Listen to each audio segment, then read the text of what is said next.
episode 3, Tuklo, I believe.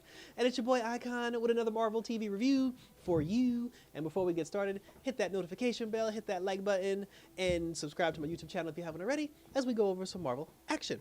So now, I just realized that in the whole series, every episode is, the title of every episode is based on the characters from her past. So, we had the first character, the one who actually brought life to everybody. Then the second character, the one that was involved in that wiffle ball skirmish. And then now we have this other character. I believe this one is called Tuklo. And she was a Native American whose father was in some group that went around, I guess, killing the white man or whatever.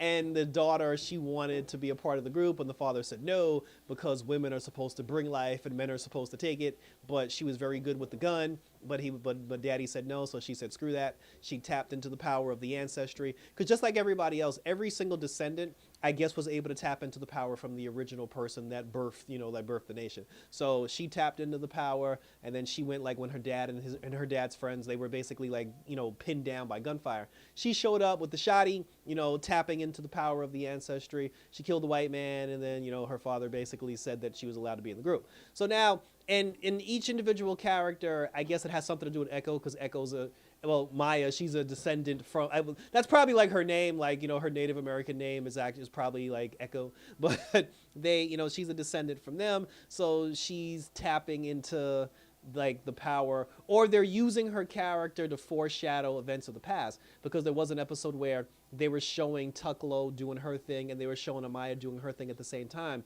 And I'm fine with that, because if the moves that she's doing from the present mimics the moves from her ancestry of the past, I'm perfectly okay with that. But the glowing hands, like, I don't know how I feel about that just yet. But so anyway, so now that we've gotten the past out of the way, let's take us to the present.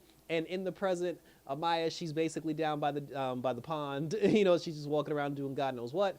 And then she gets rolled up on. Somebody takes, like the chlorophyll, puts it over her mouth. She passes out, and then they drag her back to the roller skating ring. Her grandmama goes and talks to her granddaddy, and her grandmother was being a total bi. And then she was just like, "Oh, Maya's in town," and he's like, "Oh, you knew, you didn't tell me." And then he was just like, "I ain't telling you shit." And then he told the grandmother, he was like, "Listen, like, everybody said things back then in the past that we probably all regret." He's like, "She lost her mother, you lost a daughter, but you should talk to the child." And then she was like, "I have nothing to say." And then he was like, "That's the problem." He said, "Why don't you stop talking and actually listen for a change, and maybe you'll learn something." And then, of course, instead of accepting that accountability, she just got mad and she stormed out of the room. So I don't know if that's going to mean something later, or if she's just going to be an old crusty Betty, just mad in her feelings. I don't know what's going to happen with that, but we'll see, because we only got 2 more episodes left.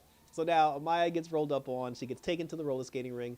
The guy who was being a douchebag to her in the beginning, he got two of his friends together. They kidnapped her. They called some people from New York. They called Wilson Fisk's people from New York City to bring her in, because they were coming down to Oklahoma to take her back to New York City. So they throw her in a room. The guy who ran the roller skating ring, they tied him up as well. So they had him tied up. Amaya was tied up. And then they were just waiting for the New York guys to show up.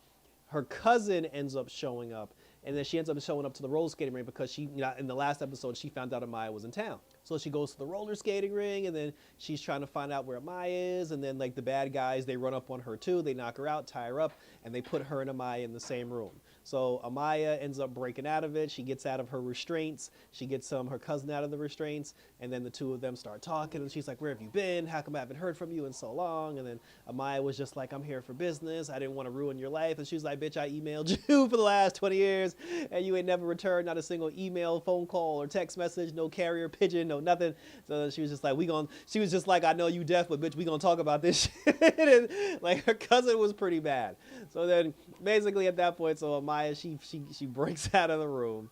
She starts fighting everybody. Nice fight scene too. She's kicking ass and taking names, beating everybody up. But then, of course, the head guy who was in charge, he used her cousin against her, had her cousin at gunpoint, and told Amaya, he was like, "Take the knee, turn yourself in, or we're gonna kill your cousin."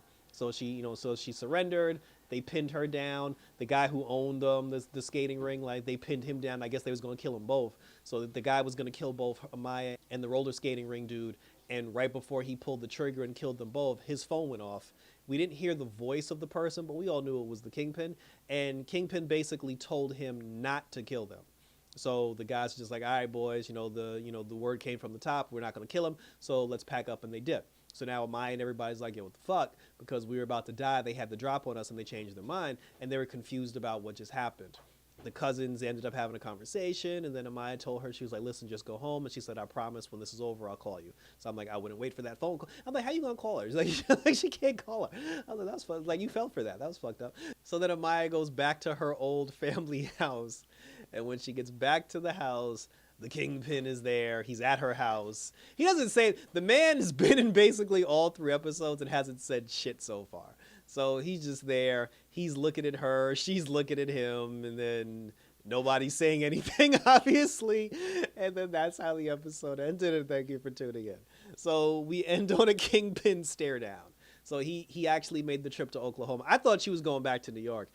You would think at some point the show would go back to New York City. Like, it's not going to be a whole 5 episodes of Oklahoma. But now that the Kingpin is in Oklahoma, now I don't see the point in going back to New York City. But I mean, but this we're at, I mean, 2 episodes left, so we're approaching the climax, and it's at the point now where we need to find, like, there needs to be a conversation between Maya and Kingpin, because I feel like all the family stuff at this point is over with. Like, we've crossed the T's, we've dotted the I's. The granddad even made her a new prosthetic leg that looked kind of cool. So as far as I'm concerned, the family's done. So we just need to conclude the Kingpin shit and then see where this goes, because I don't know what's going to happen now, because she looked like she about to die. But share your questions, comments, and concerns, and we'll continue to talk about it. Check me out on X and on Instagram, always on YouTube, where you can share your questions, comments, and concerns. Like I said, let me know what you think about Echo so far, now that we're up to episode 3. Are you interested in the whole series? Have you seen the whole series? Like I said, let me know what you thought about this particular episode, you know, where things go, and we will continue to talk about it. So that was it, guys. So like I said, so check out my other reviews, check out my Marvel's What If series, until we got some more stuff coming down on the pipeline, because we got the Justice League Ruby X Part 2 coming soon. I'm going to have that on the channel soon. And then the Crisis on Infinite Earth anime came out, and I'll definitely review that as well. So until next time, guys, for some more Echo action, take care for the next one, and we're out this